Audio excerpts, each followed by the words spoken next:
Di talaga ako gumagamit nito. Kaya ewan ko ba, ang bilis ko rin talaga ma-irritate.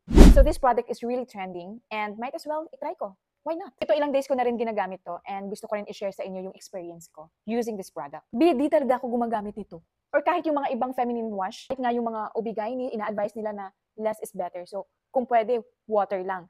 Kung hindi mo naman kaya, yung mga mild soap lang. And sobra talagang sensitive yung mga private parts natin. Kaya ewan ko ba, ang bilis ko rin talaga ma-irritate. Kaya mapili talaga ako sa mga products na ginagamit ko. Pero personally, gumagamit talaga ako ng feminine wash. Every time na malapit na akong magkaroon ng period and after kasi nga maraming mga secretions and medyo may mga odor na out of this world, di ba? And thankfully, hiyang naman ako sa product na to.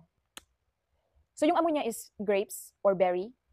Pero hindi siya ganun katapang, which is good. Kasi nga hindi natin kailangan na masyadong mabangubi down there. Okay? So plus points yun. Then nagustuhan ko din sa kanya is may cooling effect siya.